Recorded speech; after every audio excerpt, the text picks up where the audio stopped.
ਅੱਜ ਅਸੀਂ ਗੱਲ ਕਰਾਂਗੇ ਅਬਾਊਟ ਸੈੱਲ। ਬਈ ਸੈੱਲ ਕੀ ਹੁੰਦਾ ਹੈ?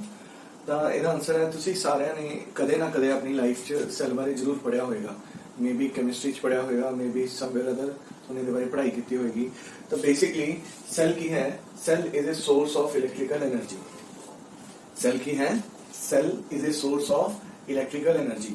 ਹੁਣ ਕੁਐਸਚਨ ਇਹ ਹੈ ਵੀ ਸਾਨੂੰ ਤਾਂ ਇਹ ਪੜ੍ਹਾਇਆ ਗਿਆ ਹੈ ਵੀ એનર્ਜੀ ਨਾ ਤਾਂ ਕ੍ਰੀਏਟ ਕੀਤੀ ਜਾ ਸਕਦੀ ਹੈ ਨਾ ਹੀ ਡਿਸਟਰੋਏ ਕੀਤੀ ਜਾ ਸਕਦੀ ਹੈ। ਤਾਂ ਫਿਰ ਇਸ ਸੈੱਲ ਲਵੇ એનર્ਜੀ ਕਿੱਥੋਂ ਆਉਂਦੀ ਹੈ? Firm wear it gains that particular energy. ਇਹਦਾ ਆਨਸਰ ਹੈ ਬੜਾ ਸਿੰਪਲ ਕਿ ਜਿਹੜਾ ਸੈੱਲ ਹੈ ਉਸ ਦੇ ਵਿੱਚ ਜਿਹੜੀ ਕੈਮੀਕਲ એનર્ਜੀ ਹੈ that is being getting converted into electrical energy. Okay, ਹੁਣ ਇਹ ਕਿਸ ਤਰ੍ਹਾਂ ਇਹ ਹੁੰਦਾ ਹੈ ਸਾਰਾ, that is our course of study today. ਪਰ ਉਸ ਤੋਂ ਪਹਿਲਾਂ ਮੈਂ ਤੁਹਾਨੂੰ ਇਹ ਦੱਸਦਾ ਕਿ ਜਦੋਂ ਵੀ ਅਸੀਂ ਕਿਸੇ ਸੈੱਲ ਨੂੰ ਸਿੰਬੋਲਿਕਲੀ ਰਿਪਰੈਜ਼ੈਂਟ ਕਰਦੇ ਹਾਂ ਤਾਂ ਦੋ ਡੰਡੇ ਅਸੀਂ ਇਸ ਤਰ੍ਹਾਂ ਬਣਾ ਲੈਂਦੇ ਹਾਂ, ਇੱਕ ਬੜਾ ਡੰਡਾ ਔਰ ਇੱਕ ਛੋਟਾ ਡੰਡਾ। ਔਰ ਇਸ ਦੇ ਇਸ ਤਰਫ ਜੋ ਬੜਾ ਅਸੀਂ ਡੰਡਾ ਬਣਾਇਆ ਇਸ ਦੇ ਇਸ ਤਰਫ ਅਸੀਂ ਪਲੱਸ ਲਿਖਾਂਗੇ ਔਰ ਇੱਥੇ ਅਸੀਂ ਮਾਈਨਸ ਲਿਖਾਂਗੇ, ਰਾਈਟ। ਤਾਂ ਇਹ ਸਾਡਾ ਸਿੰਬਲ ਹੈ ਇੱਕ ਸੈੱਲ ਦਾ। ਓਕੇ, ਨਾਓ ਕਿਸ ਤਰ੍ਹਾਂ ਇੱਕ ਸੈੱਲ ਕੰਮ ਕਰਦਾ ਹੈ? If you ask me honestly the working ਜਿਹੜੀ ਹੈ cell the that is not in the syllabus of class 12th physics, but हाँ you have already or you must have already learned this into chemistry। पर मैं ये समझदा हाँ कि if I will not be discussing this the whole working of cell ਤਾਂ शायद वो logical नहीं होएगा, because there are a lot of things which I need to make you clear conceptually, right? ਤਾਂ ਜਦੋਂ ਅਸੀਂ ਟਿਪੀਕਲ ਵੋਲਟਾਇਕ ਸੈੱਲ ਦੀ working ਨੂੰ ਸਮਝਣ ਦੀ ਕੋਸ਼ਿਸ਼ ਕਰਾਂਗੇ so what we have got a vessel। ਇਹ ਵੈਸਲ ਪਲਾਸਟਿਕ ਦਾ ਵੀ ਹੋ ਸਕਦਾ ਹੈ, it could be metallic also, ਔਰ ਇਹ ਕੋਈ ਗਲਾਸ ਦਾ ਵੀ ਹੋ ਸਕਦਾ ਹੈ। ਤਾਂ ਹੁਣ ਇਹਦੇ ਵਿੱਚ ਅਸੀਂ ਇੱਕ ਇਲੈਕਟ੍ਰੋਲਾਈਟ ਐਡ ਕਰ ਦਿੱਤਾ that is H2SO4। Sulphuric acid is an electrolytic compound।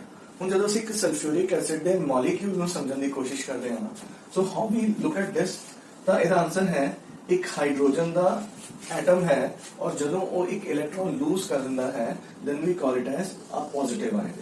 ਤਾਂ ਦੋ ਇਸ ਤਰ੍ਹਾਂ ਹਾਈਡਰੋਜਨ ਦੇ ਪੋਜ਼ਿਟਿਵ ਆਇਨ ਨੇ ਔਰ ਉਹ ਆਪਸ ਚ ਇੱਕ ਦੂਜੇ ਨੂੰ ਐਸੋਸੀਏਟ ਕਰਵਾਉਂਦੇ ਨੇ ਸਲਫੇਟ ਦੇ ਇੱਕ ਆਇਨ ਦੇ ਨਾਲ। ਤਾਂ ਜਦੋਂ ਦੋ ਹਾਈਡਰੋਜਨ ਦੇ ਪੋਜ਼ਿਟਿਵ ਆਇਨਸ ਤੇ ਇੱਕ ਸਲਫੇਟ ਦਾ ਨੈਗੇਟਿਵ ਆਇਨ ਜਦੋਂ ਇਹ ਆਪਸ ਚ ਕੰਬਾਈਨ ਕਰਦੇ ਨੇ then they formulate a molecule of sulfuric acid। ਹੁਣ ਇਹ ਬੜਾ ਆਬਵੀਅਸ ਹੈ ਕਿ ਆਪਸ ਚ ਐਸੋਸੀਏਟ ਕਿਉਂ ਹੁੰਦੇ ਨੇ? ਇਹ ਪੋਜ਼ਿਟਿਵ ਤੇ ਨੈਗੇਟਿਵ ਆਪਸ ਚ ਐਸੋਸੀਏਟ ਹੁੰਦੇ ਨੇ because of this particular force ਜਿਹਨੂੰ ਤੁਸੀਂ ਆਲਰੇਡੀ ਪ੍ਰੀਵੀਅਸ ਕਲਾਸਿਸ ਚ ਪੜ੍ਹਿਆ ਹੋਇਆ ਹੈ, that is electrostatic force of attraction, right? ਤਾਂ ਇਸ ਤਰ੍ਹਾਂ ਇੱਕ ਸਲਫਿਊਰਿਕ ਐਸਿਡ ਦਾ ਜਿਹੜਾ ਮੋਲੀਕਿਊਲ ਹੈ ਉਹ ਬਣਦਾ ਹੈ। ਹੁਣ ਇੱਕ ਇਲੈਕਟ੍ਰੋਲਾਈਟ ਦੇ ਵਿੱਚ ਸਲਫਿਊਰਿਕ ਐਸਿਡ ਦੇ ਬਹੁਤ ਸਾਰੇ ਇਸ ਤਰ੍ਹਾਂ ਦੇ ਮੋਲੀਕਿਊਲਸ ਹੁੰਦੇ ਨੇ which are randomly placed in that particular solution। ਠੀਕ ਹੈ ਜੀ। ਹੁਣ ਜਿਵੇਂ ਹੀ ਅਸੀਂ ਇਸ ਇੱਕ ਮੋਲੀਕਿਊਲ ਨੂੰ ਸਲਫਿਊਰਿਕ ਐਸਿਡ ਦੇ ਮੋਲੀਕਿਊਲ ਨੂੰ ਪਾਣੀ ਦੇ ਵਿੱਚ ਡਿਲੂਟ ਕਰਦੇ ਹਾਂ ਜਾਂ ਪਾਣੀ ਦੇ ਵਿੱਚ ਡਿਸੋਲਵ ਕਰਦੇ ਹਾਂ, what happens ਕਿ ਇਹਨਾਂ ਦੇ ਵਿੱਚ ਜਿਹੜੀ ਫੋਰਸ ਹੈ attraction the that reduces। Reason ਬੜਾ ਆਬਵੀਅਸ ਹੈ, ਤੁਹਾਨੂੰ ਸਾਰਿਆਂ ਨੂੰ ਪਤਾ ਹੈ ਕਿ ਪਾਣੀ ਦਾ ਜਿਹੜਾ ਡਾਇਲੈਕਟ੍ਰਿਕ ਕਾਂਸਟੈਂਟ ਹੈ that is 80। ਤਾਂ ਜਦੋਂ ਵੀ ਦੋ ਚਾਰਜ ਪਾਰਟੀਕਲਸ ਨੂੰ ਕਿਸੇ ਹੋਰ ਮਟੀਰੀਅਲ ਮੀਡੀਅਮ ਚ ਇਨਸਰਟ ਕਰਦੇ ਹਾਂ so we know that force between them becomes 1/k times original force। ਤਾਂ ਇਹ ਤੁਹਾਨੂੰ ਦੱਸਣ ਦਾ ਮਕਸਦ ਇਹ ਹੈ ਕਿ ਜਦੋਂ ਇਸ ਤਰ੍ਹਾਂ ਹੁੰਦਾ ਹੈ so then in that particular situation ਇਹ ਜਿਹੜੇ ਹਾਈਡਰੋਜਨ ਤੇ ਸਲਫੇਟ ਦੇ ਆਇਨਸ ਨੇ they are relatively now in a weaker state of attraction and they can be at distance from each other। मतलब ਇਸ ਤਰ੍ਹਾਂ ਦੀ possibility ਬਣ ਸਕਦੀ ਹੈ। now what happens exactly what happens ਕਿ ਹੁਣ ਜਦੋਂ ਅਸੀਂ ਇੱਕ ਜ਼ਿੰਕ ਦੀ ਰੋਡ ਲੈਂਦੇ ਹਾਂ ਔਰ ਇਸ ਜ਼ਿੰਕ ਦੀ ਰੋਡ ਨੂੰ ਇਸ ਇਲੈਕਟ੍ਰੋਲਾਈਟਿਕ ਸੋਲੂਸ਼ਨ ਦੇ ਵਿੱਚ ਡਿਪ ਕਰਾਂਗੇ, ਜਿਵੇਂ ਹੀ ਅਸੀਂ ਇੱਥੇ ਡਿਪ ਕਰਾਂਗੇ there is a possibility of another reaction to be taken place। ਅੱਛਾ, ਉਸ ਰਿਐਕਸ਼ਨ ਨੂੰ ਸਮਝਣ ਤੋਂ ਪਹਿਲਾਂ you need to understand ਕਿ ਹਾਈਡਰੋਜਨ ਤੇ ਸਲਫੇਟ ਦੇ ਆਇਨ ਜਦੋਂ ਕੰਬਾਈਨ ਕਰਦੇ ਨੇ they are in a state of energy। ਔਰ ਉਹ ਜਿਹੜੀ એનર્ਜੀ ਦੀ ਵੈਲਿਊ ਹੈ it could be any value could be there, right? like suppose ਮੈਂ ਤੁਹਾਨੂੰ ਕਹਿਣਾ ਕਿ ਦੋ ਹਾਈਡਰੋਜਨ ਦੇ ਆਇਨਸ ਤੇ ਇੱਕ ਸਲਫੇਟ ਦਾ ਆਇਨ ਇਹ ਆਪਸ ਕੰਬਾਈਨ ਕਰਕੇ ਜਦੋਂ H2SO4 ਦਾ ਮੋਲੀਕਿਊਲ ਬਣਾਉਂਦੇ ਆ so they have got energy of say -50 joule। ਇਹਨਾਂ ਦੇ ਵਿੱਚ ਇਹ એનર્ਜੀ ਦਾ ਲੈਵਲ ਹੁੰਦਾ ਹੈ because they have made a collaboration with each other। ਔਰ ਤੁਹਾਨੂੰ ਸਾਰਿਆਂ ਨੂੰ ਪਤਾ ਹੈ ਕਿ ਜਿਹੜਾ ਸਾਡਾ ਯੂਨੀਵਰਸ ਹੈ, ਜਿਹੜੀ ਸਾਡੀ ਨੇਚਰ ਹੈ, it is based on the fact ਕਿ we want to be in a state of minimum energy। ਅਸੀਂ ਸਾਰੇ ਮਿਨੀਮਮ એનર્ਜੀ ਦੀ ਸਟੇਟ 'ਚ ਰਹਿਣਾ ਚਾਹੁੰਦੇ ਹਾਂ। Okay, Now as and when we dip zinc rod इस electrolytic solution ਦੇ ਵਿੱਚ zinc ਦੀ rod ਨੂੰ dip ਕਰਦੇ ਹਾਂ what happens ਇੱਕ ਹੋਰ possibility arise ਹੁੰਦੀ ਹੈ ਉਹ possibility ਕੀ ਹੈ कि सल्फेट ਦੇ ਜਿਹੜੇ आयंस ਨੇ ਇਹ zinc ਚੋਂ Zn++ extract ਕਰਕੇ ZnSO4 बनाने की कोशिश करते हैं। दोबारा तो इस गल को ध्यान रखो, सुनो ध्यान देना कि जिवें ही ਅਸੀਂ ਇਸ ਰॉड ਨੂੰ ਇਸ ਇਲੈਕਟ੍ਰੋਲਾਈਟਿਕ ਸੋਲੂਸ਼ਨ ਦੇ ਵਿੱਚ ਡਿਪ ਕਰਦੇ ਹਾਂ ਤਾਂ ਜਿਹੜੇ ਸਲਫੇਟ ਦੇ ਆਇਨਸ ਨੇ ਉਹ ਜ਼ਿੰਕ ਤੋਂ देखो इतने जिंक ਜਿਹੜਾ है when we have dipped this particular rod उस टाइम पे ये मेटालिक फॉर्म च है एलिमेंटल फॉर्म च है एलिमेंटल तो मतलब कि उस टाइम पे उन्हें अपने इलेक्ट्रॉन्स लूज नहीं किए हुए बट सल्फेट Zn++ ਦੇ ਨਾਲ रिएक्शन करके ZnSO4 बनाना चाहता है। पहला क्वेश्चन ये है कि क्यों बनाना चाहता है तो ਇਹਦਾ रीजन है बड़ा ऑब्वियस है कि ਜਦੋਂ ਅਸੀਂ ZnSO4 ਨੂੰ ਦੇਖਦੇ ਹਾਂ ਤਾਂ ਇਹਦਾ એનર્ਜੀ ਦਾ ਲੈਵਲ ਜਿਹੜਾ ਹੈ that is say -75 Joule. Sulphate ਜਦੋਂ ਹਾਈਡਰੋਜਨ ਦੇ ਆਇਨਸ ਦੇ ਨਾਲ ਕਨੈਕਟ ਕਰਦਾ ਹੈ ਤਾਂ એનર્ਜੀ ਕਿੰਨੀ ਹੈ -50 ਜੂਲ ਬਟ ਜਦੋਂ ਸਲਫੇਟ Zn++ ਦੇ ਨਾਲ ਕੰਬਾਈਨ ਕਰੇਗਾ ਤਾਂ એનર્ਜੀ ਕਿੰਨੀ ਹੋਏਗੀ -75 ਜੂਲ। ਹੁਣ ਇਹ ਸਾਨੂੰ ਇਹ ਗੱਲਾਂ ਨੇ ਦਿਸ ਇਜ਼ ਹੈਪਨਿੰਗ ਵਿਚ ਵੀ ਸੀ ਔਰ ਹੁਣ ਇਹਦੇ ਵਿੱਚ ਇਹਨੂੰ ਐਕਸਪਲੇਨ ਕਰਨ ਦਾ ਸਾਡੇ ਲਈ ਲੌਜੀਕ ਹੈ। ਦੇਖੋ ਇਹਨਾਂ ਦੀ એનર્ਜੀ ਹੈ -50 ਜੂਲ ਔਰ ਜਦੋਂ ਇਹ ਕੰਪਾਊਂਡ ਬਣੇਗਾ ਤਾਂ એનર્ਜੀ ਕਿੰਨੀ ਆਏਗੀ -75 ਜੂਲ। ਹੁਣ Zn ਜਿਹੜਾ ਹੈ ਉਹ ਸਲਫੇਟ ਦੇ ਨਾਲ ਕੰਬਾਈਨ ਹੋ ਕੇ ਨੇਚਰ ਦੇ ਉਸ ਨਿਯਮ ਦੀ ਪਾਲਣਾ ਕਰਦਾ ਹੈ ਜਿਹੜੀ ਅਸੀਂ ਗੱਲ ਕਰਦੇ ਹਾਂ ਕਿ we want to be in a state of minimum energy.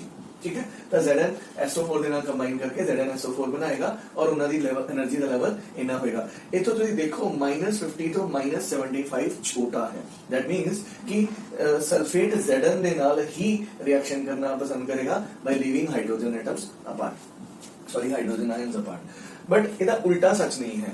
अगर ਤੁਸੀਂ ZnSO4 ਦੇ ਵਿੱਚ ਹਾਈਡਰੋਜਨ ਐਡ ਕਰੋਗੇ ਤਾਂ ਹਾਈਡਰੋਜਨ ਜਿਹੜਾ ਹੈ ਉਹ ਸਲਫੇਟ ਦੇ ਨਾਲ ਕੰਬਾਈਨ ਨਹੀਂ ਕਰੇਗਾ। ਰੀਜ਼ਨ ਬੀਇੰਗ ਕਿਉਂਕਿ it is already in a state of lower energy ਤਾਂ ਜਦੋਂ ਤੁਸੀਂ ਹਾਈਡਰੋਜਨ ਨੂੰ ਉੱਥੇ ਇਨਸਰਟ ਕਰ ਰਹੇ ਹੋ then it will not be a worthwhile reaction because that will be a higher value of energy and we all know we want to remain in a state of minimum energy। ਇਹ ਤੁਹਾਨੂੰ class 11 ਚ ਵੀ ਬਹੁਤ ਵਾਰੀ ਸਮਝਿਆ ਹੈ okay but ਦਿੱਕਤ ਹਾਲੇ ਇਹੀ ਹੈ ਕਿ Zn++ ਸਲਫੇਟ ਦੇ ਨਾਲ ਕੰਬਾਈਨ ਕਰ ਸਕਦਾ ਹੈ ਬਟ ਜ਼ਿੰਕ ਤਾਂ ਹਾਲੇ ਵੀ ਐਲੀਮੈਂਟਲ ਫਾਰਮ ਚ ਹੈ।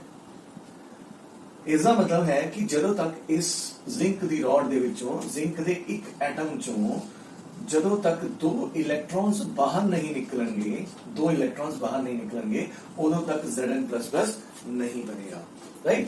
ਤਾਂ ਹੁੰਦਾ ਕੀ ਹੈ ਕਿ ਜਿਵੇਂ ਹੀ ਅਸੀਂ ਇਹਨੂੰ ਇਨਸਰਟ ਕਰਦੇ ਹਾਂ what happens ਉਹ ਜਿਹੜਾ ਜ਼ਿੰਕ ਹੈ ਉਹ Zn++ ਬਣਨ ਦੇ ਲਈ ਜਾਂ ਤੁਸੀਂ ਇਹ ਕਹਿ ਸਕਦੇ ਹੋ ਕਿ ਇਸ ਇਲੈਕਟ੍ਰੋਲਾਈਟਿਕ ਸੋਲੂਸ਼ਨ ਦੇ ਵਿੱਚ ਸਲਫੇਟ ਦੇ ਆਇਨਸ ਵੀ ਘੁੰਮ ਰਹੇ ਨੇ along with the ions of hydrogen ਉਹ Zn++ ਨੂੰ ਅਟਰੈਕਟ ਕਰਦੇ ਨੇ ਕਿਉਂਕਿ ਇਹ ਖੁਦ ਤਾਂ ਜਾ ਨਹੀਂ ਸਕਦਾ ਕਿਉਂਕਿ ਜਦ ਤੱਕ ਇਲੈਕਟ੍ਰॉन्स ਨਹੀਂ ਨਿਕਲਣਗੇ ਉਦੋਂ ਤੱਕ ਬਾਹਰ ਨਹੀਂ ਜਾਏਗਾ। ਤਾਂ ਕੀ ਕਰਦਾ ਇਹ Zn+ ਜਿਹੜਾ ਜ਼ਿੰਕ ਹੈ ਉਹਦਾ ਇੱਕ ਐਟਮ ਉਹ ਇਲੈਕਟ੍ਰॉन्स ਨੂੰ ਬਹੁਤ ਜ਼ੋਰ ਕੇ ਪੁਸ਼ ਕਰਦਾ ਹੈ ਉੱਪਰ ਨੂੰ ਔਰ ਉਹ ਇਲੈਕਟ੍ਰॉन्स ਇੱਥੇ ਆ ਕੇ ਖੜੇ ਹੋ ਜਾਂਦੇ ਨੇ because एक चाहना की है but it wants to get rid of these electrons in electrons ਤੋਂ छुटकारा पाना चाहता है ताकि ये किसी ਨਾਲ ਕੰਬਾਈਨ ਕਰ ਸਕੇ ਸਲਫੇਟ ਦੇ ਨਾਲ ਕੰਬਾਈਨ ਕਰ ਸਕੇ ਬਟ ਇਲੈਕਟ੍ਰॉन्स ਇੱਥੇ ਆ ਕੇ ਰੁਕ ਜਾਂਦੇ ਨੇ और ਜਦੋਂ ਤੱਕ ਇਲੈਕਟ੍ਰॉन्स ਬਾਹਰ ਨਹੀਂ ਨਿਕਲਣਗੇ ਇਹ ਰਿਐਕਸ਼ਨ ਨਹੀਂ ਹੋਏਗਾ।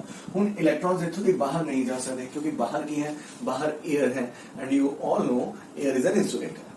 एयर ਦੀ डाइलेक्ट्रिक स्ट्रेंथ ਦਾ ਜ਼ਿਕਰ ਅਸੀਂ ਬਹੁਤ ਵਾਰੀ ਕਰ ਚੁੱਕੇ ਹਾਂ। So air will not allow the movement of this charge carriers ਔਰ electrons outside. So now what we want ਅਸੀਂ ਕੀ ਚਾਹੁੰਦੇ ਹਾਂ now if we want the feasibility of this reaction ਅਗਰ ਅਸੀਂ ਇਹ ਚਾਹੁੰਦੇ ਹਾਂ ਕਿ ਰਿਐਕਸ਼ਨ ਹੋਵੇ ਤਾਂ ਸਾਨੂੰ ਇਹਨਾਂ ਇਲੈਕਟ੍ਰॉन्स ਨੂੰ ਬਾਹਰ ਨਿਕਲਣ ਦਾ ਇੱਕ ਰਸਤਾ ਦਿਖਾਉਣਾ ਪਏਗਾ। ਤਾਂ ਰਸਤਾ ਅਸੀਂ ਕਿਵੇਂ ਦਿਖਾਉਂਦੇ ਹਾਂ so what we do we insert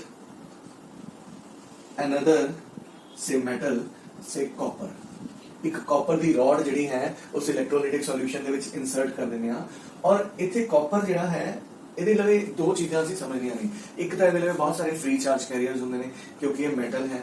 ਦੂਸਰਾ ਜਿਹੜੇ ਇਹਦੇ ਵਿੱਚ ਹਾਈਡਰੋਜਨ ਦੇ फ्री आयन ਸੀਗੇ ਹੈ ਨਾ ਜਿਹੜੇ ਹਾਈਡਰੋਜਨ ਦੇ ਆਇਨ ਸੀਗੇ ਮੈਂ ਤੁਹਾਨੂੰ ਪਹਿਲਾਂ ਦੱਸ ਕੇ ਹਟਿਆ ਕਿ ਹਾਈਡਰੋਜਨ ਤੇ ਸਲਫੇਟ ਮਾਨੇ H2SO4 ਦੇ ਇੱਕ ਮੋਲੀਕਿਊਲ ਜਦੋਂ ਪਾਣੀ ਦੇ ਵਿੱਚ ਡਿਪ ਕਰਦੇ ਆ ਤਾਂ because of the high dielectric constant of ਪਾਣੀ ਇਹਨਾਂ ਦੇ ਵਿੱਚ ਜਿਹੜੀ ਫੋਰਸ ਹੈ attraction the it becomes weaker. ਉਹਦੀ ਵਜ੍ਹਾ ਕਰਕੇ ਤੁਸੀਂ ਇਹ ਸਮਝ ਸਕਦੇ ਹੋ ਕਿ they are in A free state right now ਮਤਲਬ ਉਹ ਕਿਤੇ ਵੀ ਜਾ ਕੇ ਰਿਐਕਸ਼ਨ ਕਰ ਸਕਦੇ ਨੇ ਉਹ ਰੈਂਡਮਲੀ ਇੱਧਰ ਉੱਧਰ ਮੂਵ ਕਰ ਰਹੇ ਨੇ।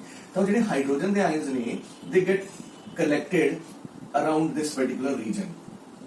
Around the region of this copper plate, और उसकी वजह करके जिहड़ा कॉपर है इट एक्वायर्स पॉजिटिव पोटेंशियल।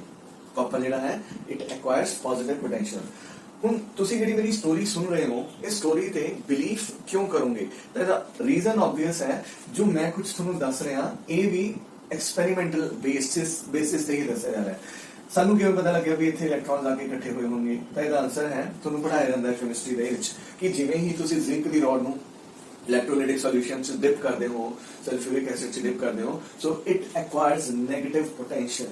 और इस स्टेटमेंट नूं जस्टिफाई करन दे लई we connect this with a voltmeter.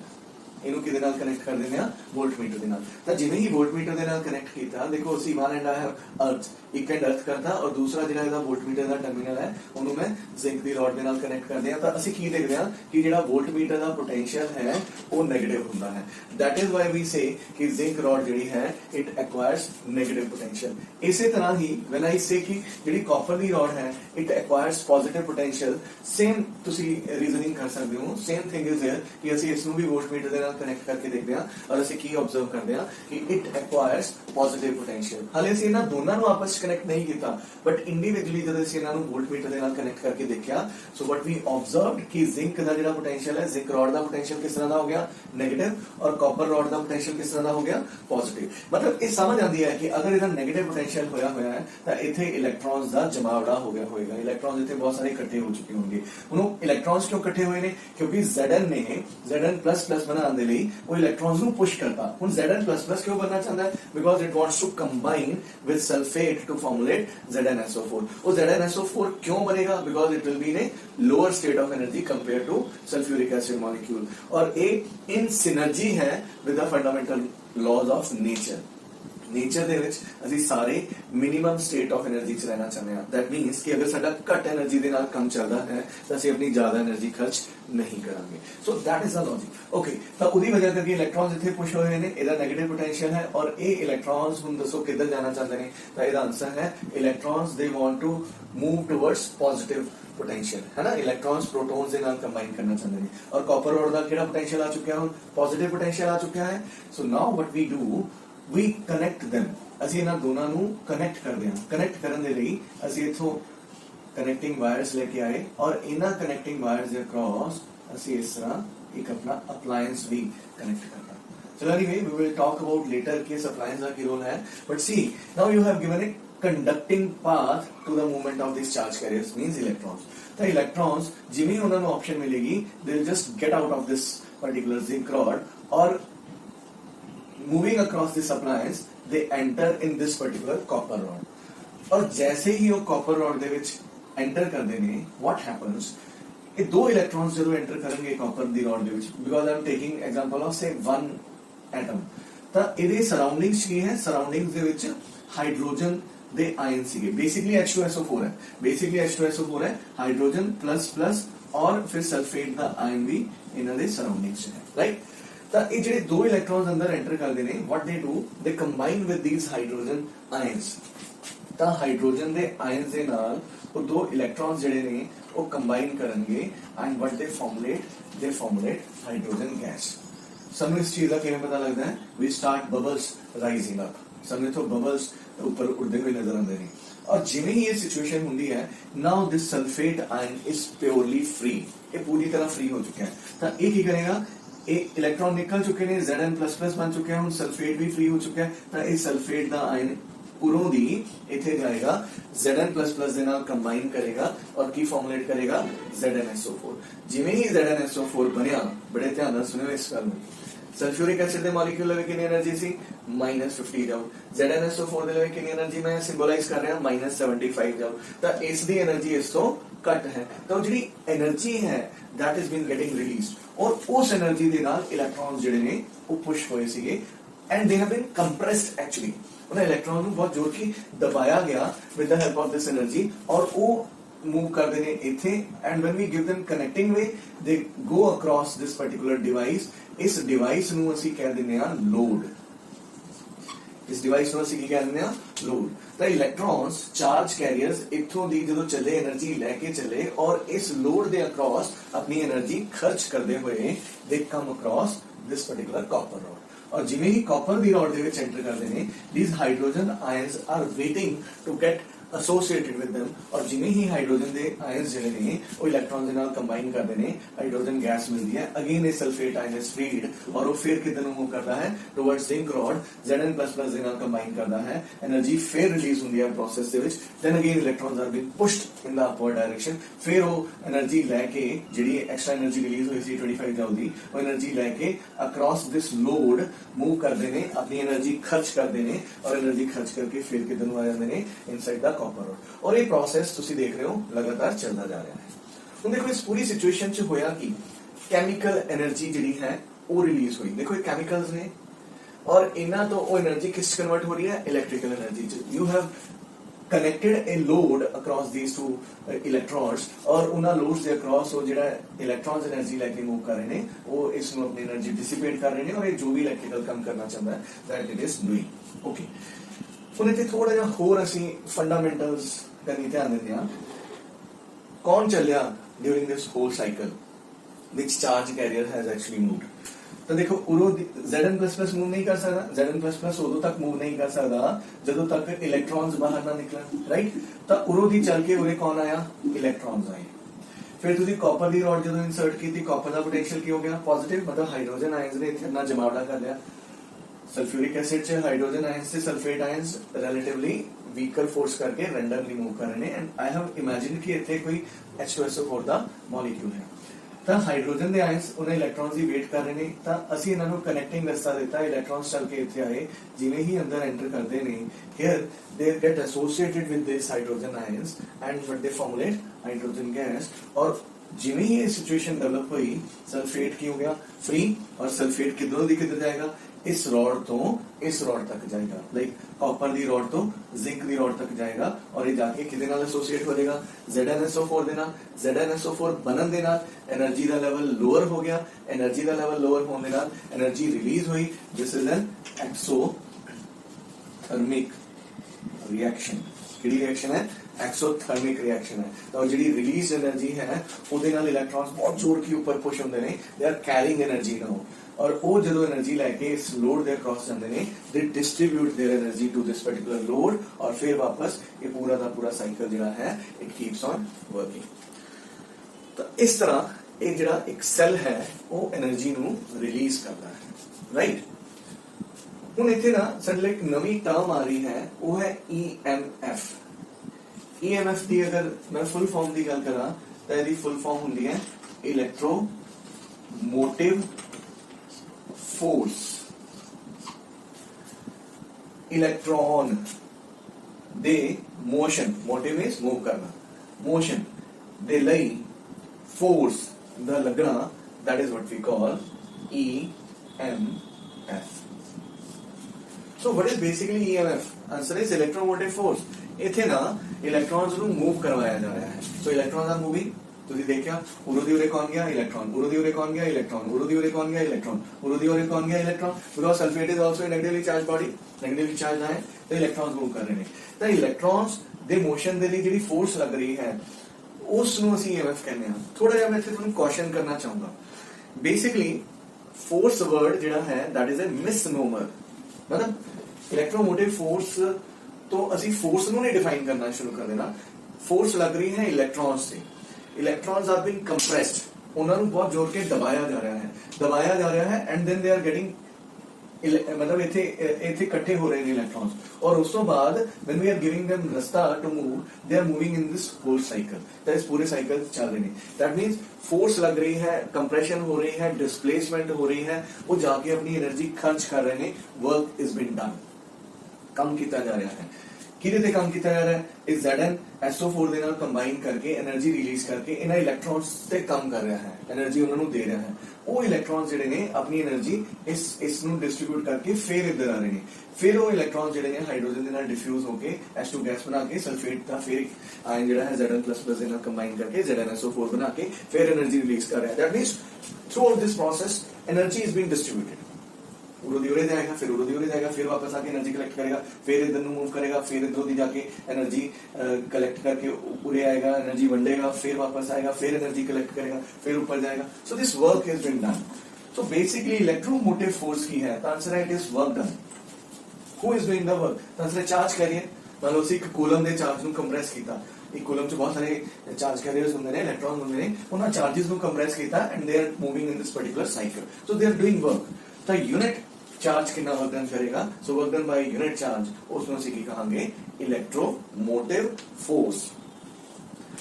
So I hope you are getting the things. What is electric work done by a charge carrier while moving in this particular cycle? Right? So what is EMF? Work done by a charge carrier. This terminology we already know. ਹੁਣ ਅਗਰ ਮੈਂ ਤੁਹਾਨੂੰ ਪੁੱਛਾਂ ਕਿ EMF ਦਾ SI unit ਕੀ ਹੋਏਗਾ? So answer is very obvious. So it will be volt. ਫਿਰ ਇੱਥੇ ਤੁਸੀਂ ਦੇਖ ਸਕਦੇ ਹੋ ਮੈਂ ਇੱਕ ਟਰਮੀਨੋਲੋਜੀ ਹੋਰ ਲਿਖੀ ਹੋਈ ਹੈ, ਟਰਮੀਨਲ ਪੋਟੈਂਸ਼ੀਅਲ ਡਿਫਰੈਂਸ। ਉਹਨੇ ਟਰਮੀਨਲ ਪੋਟੈਂਸ਼ੀਅਲ ਡਿਫਰੈਂਸ ਕੀ ਹੈ? ਪੋਟੈਂਸ਼ੀਅਲ ਡਿਫਰੈਂਸ ਤਾਂ ਪੜਿਆ ਸੀਗਾ। ਪੋਟੈਂਸ਼ੀਅਲ ਡਿਫਰੈਂਸ ਕੀ ਹੁੰਦਾ ਹੈ? ਦੋ ਪੁਆਇੰਟਸ ਦੇ ਵਿੱਚ ਜਦੋਂ ਅਸੀਂ ਇੱਕ ਯੂਨਿਟ ਚਾਰਜ ਨੂੰ ਮੂਵ ਕਰਵਾਉਣ ਦੇ ਲਈ ਜਿਹੜਾ ਵਰਕ ਡਨ ਕਰਦੇ ਆ ਉਹਨੂੰ ਅਸੀਂ ਪੋਟੈਂਸ਼ੀਅਲ ਡਿਫਰੈਂਸ ਕਹਿੰਦੇ ਆ। ਬਟ ਟਰਮੀਨਲ ਪੋਟੈਂਸ਼ੀਅਲ ਡਿਫਰੈਂਸ ਕੀ ਹੈ? ਅੱਛਾ, ਫਿਰ EMF ਦਾ ਫਾਰਮੂਲਾ ਵੀ ਸੇਮ ਜਿਹਾ ਲਿਖਿਆ ਹੋਇਆ, potential difference ਦਾ ਫਾਰਮੂਲਾ ਵੀ ਸੇਮ ਹੈ, ਟਰਮੀਨਲ ਵੀ ਵਰਡ ਆ ਗਿਆ। ਸੋ what these terms means actually, ਤਾਂ ਹੁਣ ਇਹਨੂੰ ਧਿਆਨ ਨਾਲ ਸਮਝਣਾ ਵੀ what exactly EMF is and what exactly terminal potential difference is। ਧਿਆਨ ਨਾਲ ਦੇਖੋ, ਉਰੋਂ ਦੀ ਇੱਕ ਇਲੈਕਟ੍ਰੋਨ ਚੱਲਿਆ ਉਰੇ, ਫਿਰ ਉਹ ਚੱਲ ਕੇ ਇੱਧਰ ਆਇਆ, ਫਿਰ ਉਹ ਚੱਲ ਕੇ ਉਰੇ ਆਇਆ, ਡਿਫਿਊਜ਼ ਹੋ ਗਿਆ, ਸਲਫੇਟ ਵੀ ਇਲੈਕਟ੍ਰੋਨ ਹੈ ਚੱਲ ਕੇ ਇੱਥੇ ਗਿਆ। ਤਾਂ ਥਰੂ ਆਊਟ ਦਿਸ ਸਾਈਕਲ ਇਲੈਕਟ੍ਰੋਨ ਨੇ ਮੂਵ ਕੀਤਾ, ਚਾਰਜ ਕੈਰੀਅਰ ਨੇ, ਨੈਗੇਟਿਵ ਚਾਰਜ ਕੈਰੀਅਰ ਨੇ ਮੂਵ ਕੀਤਾ। ਤਾਂ ਮੂਵ ਕਰਨ ਦੀ ਵੀ ਅਸੀਂ ਉਸ ਨੂੰ ਕੁਝ એનર્ਜੀ ਦਿੱਤੀ ਸੀ, ਵਰਕ ਡਨ ਹੋਇਆ। ਤਾਂ ਜਦੋਂ ਇਹ electron through the cycle move ਕਰ ਰਿਹਾ ਹੈ, ਅੱਛਾ during that movement of whole cycle ਤੁਸੀਂ ਦੇਖੋ ਇੱਕ ਤਾਂ ਇਹ ਬਾਹਰ ਜਦੋਂ ਲੋਡ ਹੈ ਉਹਦੇ ਅਕ੍ਰੋਸ ਇਹਨੂੰ ਆਪੋਜੀਸ਼ਨ ਬਣ ਰਹੀ ਹੈ, ਰੈਜ਼ਿਸਟੈਂਸ ਐਨਕਾਊਂਟਰ ਕਰਦੇ ਹੋਏ ਜਾ ਰਹੇ हैं। और फिर ਜਦੋਂ ਇੱਥੋਂ ਦੀ ਇੱਥੇ ਜਾਏਗਾ ਸਲਫੇਟ ਦਾ ਆਇਨ, ਤਾਂ ਰਸਤੇ 'ਚ ਹੋਰ ਵੀ ਤਾਂ ਹਾਈਡਰੋਜਨ ਦੇ ਆਇਨ ਤੇ ਸਲਫੇਟ ਦੇ ਆਇਨਸ ਹੋਣਗੇ, ਇਹ ਉਹਨਾਂ ਦੇ ਨਾਲ ਵੀ ਤਾਂ ਕੋਲੀਜ਼ਨ ਕਰਦਾ ਹੋਇਆ ਜਾਏਗਾ। ਤਾਂ ਉਰੇ ਤੱਕ ਜਾਂਦੇ ਹੋਏ ਵੀ ਉਹਨੂੰ ਆਪੋਜੀਸ਼ਨ ਮਿਲੇਗੀ। ਆਫ ਕੋਰਸ ਇਲੈਕਟ੍ਰੋਨਸ ਦੇ ਥਰੂ ਵੀ ਉਹਨੂੰ ਆਪੋਜੀਸ਼ਨ ਮਿਲੇਗੀ। ਤਾਂ ਜਦੋਂ ਚਾਰਜ ਕੈਰੀਅਰ ਪੂਰੇ ਸਾਈਕਲ 'ਚ ਮੂਵ ਕਰਦਾ ਹੈ, that means ਕਿ he has got more energy compared to movement say between any two parts, right? Okay, ਤਾਂ ਜਦੋਂ ਇੱਕ ਇਲੈਕਟ੍ਰੋਨ ਉਰੋਂ ਦੀ ਚੱਲ ਕੇ ਉਰੇ ਗਿਆ, ਫਿਰ ਉਰੇ ਗਿਆ, ਫਿਰ ਉਰੇ ਆਇਆ, ਫਿਰ ਉਰੇ ਆਇਆ, ਇਹਨੇ ਇੱਕ ਪੂਰਾ ਸਾਈਕਲ ਕੰਪਲੀਟ ਕਰ ਲਿਆ during the motion of its journey. ਤਾਂ ਉਹ ਡਿਊਰਿੰਗ ਦੈਟ ਕੰਪਲੀਟ ਸਾਈਕਲ ਜਿਹੜਾ ਵਰਕ ਡਨ ਕਰਨਾ ਪਏਗਾ ਚਾਰਜ ਕੈਰੀਅਰ ਨੂੰ, that is what we call electromotive force। ਉਸ ਨੂੰ ਅਸੀਂ ਕੀ ਕਹਾਂਗੇ? electromotive force। So what is electromotive force now? Work required to be done by a charged particle while moving through the complete cycle। complete cycle ਨੂੰ ਤੁਹਾਨੂੰ ਸਮਝ ਆ ਗਿਆ ਕਿੱਥੋਂ ਦੀ ਸ਼ੁਰੂ ਹੁੰਦਾ ਹੈ ਤੇ ਕਿੱਥੇ ਖਤਮ ਹੁੰਦਾ ਹੈ। Okay, now what is terminal potential difference? ਹੁਣ ਨਾਮ ਤੋਂ ਕਲੀਅਰ ਹੈ, ਟਰਮੀਨਲ ਮਤਲਬ ਆ ਨੈਗੇਟਿਵ ਟਰਮੀਨਲ ਹੈ, ਆ ਪੋਜ਼ਿਟਿਵ ਟਰਮੀਨਲ ਹੈ। ਇਲੈਕਟ੍ਰੋਨ ਉਰੋਂ ਦੀ ਚੱਲ ਕੇ ਉਰੇ ਆਇਆ। ਹੁਣ ਦੇਖੋ while moving from this location to this location ਇਹਨੂੰ ਸਿਰਫ ਕੌਣ ਮਿਲਦਾ ਹੈ? ਲੋਡ ਹੀ ਮਿਲਦਾ ਹੈ, ਮਤਲਬ ਐਕਸਟਰਨਲ ਰੈਜ਼ਿਸਟਰ ਹੀ ਮਿਲ ਰਿਹਾ ਹੈ, ਔਰ ਉਹਦੇ ਅਕ੍ਰੋਸ ਹੀ ਆਪਣੀ એનર્ਜੀ ਖਰਚ ਕਰ ਰਿਹਾ ਹੈ। ਤਾਂ ਉਰੋਂ ਦੀ ਉਰੇ ਤੱਕ ਜਾਣ 'ਚ ਇਹਨੂੰ ਰਿਲੇਟਿਵਲੀ ਘੱਟ એનર્ਜੀ ਖਰਚ ਕਰਨੀ ਪਏਗੀ। So work is been done by the charge carrier, unit charge, while moving from one terminal to another terminal। इसको ਅਸੀਂ ਕਹਾਂਗੇ terminal potential difference, right? Okay, ਹੁਣ ਅਗਲੀ ਟਰਮ ਅਗਰ ਮੈਂ ਸਿੰਪਲ ਪੋਟੈਂਸ਼ੀਅਲ ਡਿਫਰੈਂਸ ਡਿਫਾਈਨ ਕਰਨਾ ਹੈ ਉਹਨੂੰ ਕਿਵੇਂ ਅਸੀਂ ਸਮਝਾਵਾਂਗੇ? ਤਾਂ ਦੇਖੋ ਬੱਚਿਓ, ਸਪੋਜ਼ ਇੱਕ ਸਰਕਟ ਹੈ, ਉਸ ਸਰਕਟ ਦੇ ਵਿੱਚ ਅਸੀਂ ਦੋ ਇਸ ਤਰ੍ਹਾਂ ਲੋਡ ਕਨੈਕਟ ਕਰ ਦਿੰਦੇ ਹਾਂ, ਸੇ series, this is say R1, this is say R2। ਆ ਬੈਟਰੀ ਦਾ ਪੋਜ਼ਿਟਿਵ ਟਰਮੀਨਲ ਹੈ, call this point as A। ਆਹ ਬੈਟਰੀ ਦਾ ਨੈਗੇਟਿਵ ਟਰਮੀਨਲ ਹੈ, call this point as B। और आ कोई दो लोड्स के अक्रॉस इंटरमीडिएट पॉइंट है, call this as C, right? ਹੁਣ ਸਪੋਜ਼ ਇੱਕ ਇਲੈਕਟ੍ਰੋਨ ਉਰੋਂ ਦੀ ਆਪਣੀ ਜਰਨੀ ਸ਼ੁਰੂ ਕਰਦਾ ਹੈ, ਉਰੋਂ ਦੀ ਆਪਣੀ ਜਰਨੀ ਸ਼ੁਰੂ ਕਰਕੇ ਉਹ ਇਸ ਪੂਰੇ ਸਾਈਕਲ ਚ ਮੂਵ ਕਰਕੇ B ਤੇ ਆ ਕੇ ਫਿਰ ਇਨਸਾਈਡ ਦਾ ਸੈਲ ਵੀ ਟਰੈਵਲ ਕਰਕੇ ਦੁਬਾਰਾ A ਤੇ ਆ ਜਾਂਦਾ ਹੈ। ਤਾਂ this work done while moving in the complete cycle, ਇਸ ਨੂੰ ਅਸੀਂ ਕਹਾਂਗੇ EMF। ਤਾਂ ਮੈਂ ਇੱਥੇ ਲਿਖ ਦਿੰਦਾ ਹਾਂ work done in moving from A to E, ਮਤਲਬ A ਪੁਆਇੰਟ ਲੈ ਲਿਆ, right? You can consider any point, but ਬਸ਼ਰਤੇ ਤੁਸੀਂ ਉੱਥੇ ਵਾਪਸ ਆ ਪਾਓ, ਦੈਟ ਵਿਲ ਬੀ ਟਰਮੀਨੋਲੋਜੀ ਉਹਦੀ ਜਿਹੜੀ ਹੋਏਗੀ ਉਹਨੂੰ ਅਸੀਂ EMF ਕਰਾਂਗੇ। ਹੁਣ ਅਸੀਂ A ਤੋਂ ਚੱਲਦੇ ਹਾਂ, ਇਲੈਕਟ੍ਰੋਨ ਨੂੰ ਮੂਵ ਕਰਵਾਇਆ ਔਰ B ਤੇ ਲੈ ਕੇ ਆਏ, ਤਾਂ ਇਸ ਨੂੰ ਅਸੀਂ ਕਹਾਂਗੇ ਟਰਮੀਨਲ ਪੋਟੈਂਸ਼ੀਅਲ ਡਿਫਰੈਂਸ। A ਤੋਂ B ਤੱਕ ਜਦੋਂ ਚਾਰਜ ਕੈਰੀਅਰ ਨੂੰ ਮੂਵ ਕਰਵਾਵਾਂਗੇ, right? So that will be potential difference, but terminal potential difference. ਅੱਛਾ, ਅਗਰ ਤੁਸੀਂ A ਤੋਂ C ਤੇ ਲੈ ਕੇ ਆਉਂਦੇ ਹੋ, A ਤੋਂ C ਤੇ ਲੈ ਕੇ ਗਏ ਚਾਰਜ ਕੈਰੀਅਰ ਨੂੰ, ਤਾਂ ਇਹ ਜਿਹੜਾ ਹੈ ਇਸ ਨੂੰ ਅਸੀਂ ਸਿੰਪਲੀ ਪੋਟੈਂਸ਼ੀਅਲ ਡਿਫਰੈਂਸ ਕਹਾਂਗੇ, ਰਾਈਟ? ਅੱਛਾ, ਥੋੜਾ ਇਹਨੂੰ ਹੋਰ ਐਕਸਪਲੇਨ ਕਰਨ ਦੇ ਲਈ, suppose this is another resistor, ठीक है, कॉल दिस एज R3 और आ एक पॉइंट का मैं नाम देता D। ਤਾਂ अगर मैं चार्ज कैरियर ਨੂੰ C ਤੋਂ D तक मूव करवा रहा ਤਾਂ ਜਿਹੜਾ वर्क डन करना पएगा by moving from C to D, ਇਸ ਨੂੰ ਅਸੀਂ ਕੀ ਕਹਾਂਗੇ, simply potential difference. I hope कि ਤੁਹਾਨੂੰ फंडामेंटल डिफरेंस समझ आ रहा है। EMF ਕੀ ਹੁੰਦੀ ਹੈ, टर्मिनल पोटेंशियल डिफरेंस ਕੀ ਹੁੰਦਾ ਹੈ और पोटेंशियल डिफरेंस ਕੀ ਹੁੰਦਾ ਹੈ। ਹੁਣ ਅਗਲੀ ਗੱਲ ਜਿਹੜੀ ਤੁਹਾਨੂੰ ਸਾਰਿਆਂ ਨੇ ਬਹੁਤ ਬਰੀਕੀ ਦੇ ਨਾਲ ਸਮਝਣੀ ਹੈ ਉਹ ਹੈ ਕਿ during the motion of this charge carrier, electron ਜਦੋਂ ਉਦੋਂ ਦੀ ਉਰੇ ਚੱਲਿਆ, ਇਹ ਵਿਦ ਇਨ ਦਾ ਸੈਲ ਹੈ। ਦਿਸ ਇਹਨੂੰ ਅਸੀਂ ਸਿੰਬੋਲਿਕਲੀ ਬਾਹਰ ਦਿਖਾ ਦਿੰਦੇ ਆ, but this is the part of the cell. ਇਹ ਜਿਹੜੀ ਰੋਡ ਹੈ, ਇਹ ਵਾਲੀ ਜਿਹੜੀ ਇਲੈਕਟ੍ਰੋਡ ਹੈ, this is part of the cell. ਤਾਂ ਇਲੈਕਟ੍ਰੋਨ ਉਦੋਂ ਦੀ ਉਰੇ ਚੱਲਿਆ, ਇਹ ਇਨਸਾਈਡ ਹੋ ਗਿਆ। ਅੱਛਾ, ਫਿਰ ਉਦੋਂ ਦੀ ਉਰੇ ਚੱਲਿਆ, ਇਹ ਆਊਟਸਾਈਡ ਦਾ ਸੈਲ ਹੋ ਗਿਆ। ਆਊਟਸਾਈਡ ਦਾ ਸੈਲ ਜਦੋਂ ਇਲੈਕਟ੍ਰੋਨ ਮੂਵ ਕਰਦਾ ਹੈ ਤਾਂ ਉਹਨੂੰ ਲੋਡ ਜਿਹੜਾ ਹੈ ਉਹ ਆਪੋਜੀਸ਼ਨ ਆਫਰ ਕਰਦਾ ਹੈ। ਉਸ ਆਪੋਜੀਸ਼ਨ ਨੂੰ ਅਸੀਂ ਕਹਿੰਦੇ ਆ ਐਕਸਟਰਨਲ ਰੈਜ਼ਿਸਟੈਂਸ। ਠੀਕ ਹੈ ਜੀ। ਅੱਛਾ, ਫਿਰ ਅੰਦਰ ਚੱਲਿਆ ਇਲੈਕਟ੍ਰੋਡ ਦੇ, ਫਿਰ ਉਰੋਂ ਉਰੇ ਚੱਲਿਆ ਇਲੈਕਟ੍ਰੋਲਾਈਟਿਕ ਸੋਲੂਸ਼ਨ ਦੇ।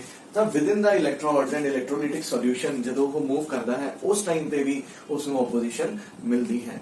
ਉਹ ਵਾਲੀ ਜਿਹੜੀ ਆਪੋਜੀਸ਼ਨ ਹੈ ਜਿਹੜੀ ਇਨਸਾਈਡ ਦਾ ਸੈਲ ਮਿਲਦੀ ਹੈ, ਇਨਸਾਈਡ ਦਾ ਸੈਲ ਮਿਲਦੀ ਹੈ, ਉਸ ਆਪੋਜੀਸ਼ਨ ਨੂੰ ਅਸੀਂ ਕਹਿੰਦੇ ਹਾਂ ਇੰਟਰਨਲ ਰੈਜ਼ਿਸਟੈਂਸ। ਔਰ ਉਹਦੀ ਸਿੰਬੋਲਿਕ ਰਿਪਰੈਜ਼ੈਂਟੇਸ਼ਨ ਸਮਾਲ r ਦੇ ਨਾਲ ਕਰਦੇ ਹਾਂ, ਕਨੈਕਟਿੰਗ ਦਿਸ ਵਿਦ ਸੈਲ।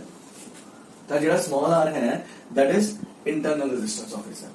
ਹੁਣ internal resistance ਕੀ ਹੁੰਦੀ ਹੈ, ਬੜਾ ਸਿੰਪਲ ਹੈ। external resistance ਕੀ ਹੈ, opposition offered by a device to the movement of charge carrier, right? What is internal resistance then?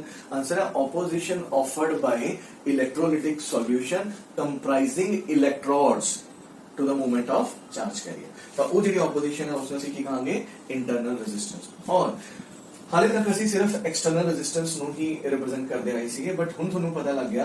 ਅੱਛਾ, ਜਦੋਂ ਅਸੀਂ ਐਕਸਟਰਨਲ ਰੈਜ਼ਿਸਟੈਂਸ ਨੂੰ ਸਿੰਬਲਾਈਜ਼ ਕਰਦੇ ਸੀ ਅਸੀਂ ਸਿਰਫ ਆਊਟਸਾਈਡ ਦਾ ਸੈਲ ਦੀ ਹੀ ਗੱਲ ਕਰਦੇ ਸੀ, ਆਊਟਸਾਈਡ ਦਾ ਬੈਟਰੀ ਦੀ ਹੀ ਗੱਲ ਕਰਦੇ ਸੀ। ਬਟ ਹੁਣ ਜਦੋਂ ਅਸੀਂ ਇੱਕ ਚਾਰਜ ਕੈਰੀਅਰ ਨੂੰ ਥਰੂ ਆਊਟ ਦਾ ਸਰਕਟ ਮੂਵ ਕਰਵਾਵਾਂਗੇ ਤਾਂ ਉਹਨੂੰ ਦੋ ਤਰ੍ਹਾਂ ਦੀ ਆਪੋਜੀਸ਼ਨ ਮਿਲੇਗੀ, ਇੱਕ ਐਕਸਟਰਨਲ ਰੈਜ਼ਿਸਟੈਂਸ, ਇੱਕ ਇੰਟਰਨਲ ਰੈਜ਼ਿਸਟੈਂਸ।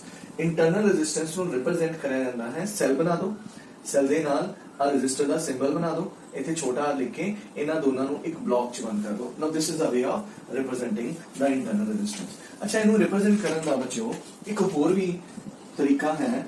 ਮੰਨ ਲਓ ਅਸੀਂ ਐਵੇਂ ਹੀ ਬਣਾਤਾ ਸਿੰਪਲ ਸੈਲ ਔਰ ਇੱਥੇ ਲਿਖਤਾ r। ਇਸ ਸੈਲ ਦੀ ਜਿਹੜੀ ਐਬਿਲਿਟੀ ਹੈ to supply energy to a charge carrier, total ability, ਉਹਨੂੰ ਅਸੀਂ EMF ਕਹਾਂਗੇ। ਸਮਝ ਆਉਂਦੀ ਹੈ ਤੁਹਾਨੂੰ ਡੈਫੀਨੇਸ਼ਨ। ਹੁਣ ਇਹਦੀ ਇੰਟਰਨਲ ਰੈਜ਼ਿਸਟੈਂਸ ਨੂੰ ਸਿੰਬਲਾਈਜ਼ ਕਰਨਾ ਹੈ ਤਾਂ ਤੁਸੀਂ ਇਸ ਤਰ੍ਹਾਂ ਇਹਦੇ ਉੱਪਰ ਵੀ ਇਹ ਜ਼ਿਗਜ਼ੈਗ ਜਿਹਾ ਸਿੰਬਲ ਬਣਾ ਕੇ ਇੱਥੇ ਆ ਲਿਖ ਦੋਗੇ। ਤਾਂ that is a way of representing internal resistance of a cell। okay, ਹੁਣ ਅਗਰ ਮੈਂ ਕਰੰਟ ਇਸ ਸਰਕਟ 'ਚ ਜਿਹੜਾ ਬਣਿਆ ਉਸ ਦੀ ਗੱਲ ਕਰਾਂ, ਸੋ ਇਲੈਕਟ੍ਰਿਕ ਕਰੰਟ ਦੀ ਡੈਫੀਨੇਸ਼ਨ ਕੀ ਹੁੰਦੀ ਹੈ? ਇਲੈਕਟ੍ਰਿਕ ਕਰੰਟ ਦੀ ਡੈਫੀਨੇਸ਼ਨ ਹੁੰਦੀ ਹੈ V/R, ਓਹਮਸ ਲਾਅ ਤੋਂ ਅਸੀਂ ਇਹ ਪੜਿਆ ਹੈ। बट ਜਦੋਂ ਇੱਕ ਚਾਰਜ ਕੈਰੀਅਰ, ਇੱਕ ਇਲੈਕਟ੍ਰੋਨ ਇਸ ਤਰ੍ਹਾਂ ਪੂਰੇ ਸਾਈਕਲ 'ਚ ਮੂਵ ਕਰਦਾ ਹੈ ਇਨ ਦਿਸ ਕੰਪਲੀਟ ਸਾਈਕਲ, ਤਾਂ ਇਲੈਕਟ੍ਰਿਕ ਕਰੰਟ ਬੋਲੋ ਕਿਹਦੇ ਬਰਾਬਰ ਹੋਏਗਾ?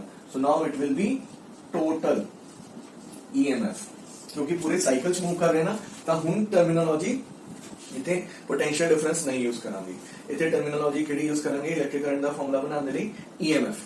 टोटल लिखना लिखो, नहीं लिखना ना लिखो, you simply write it as current equals EMF।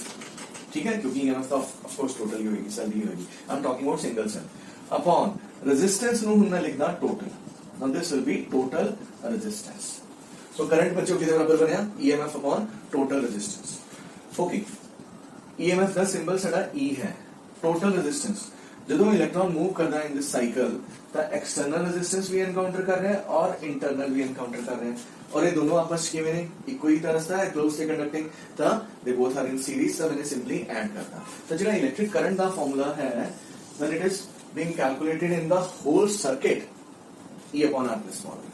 ठीक है, ओके।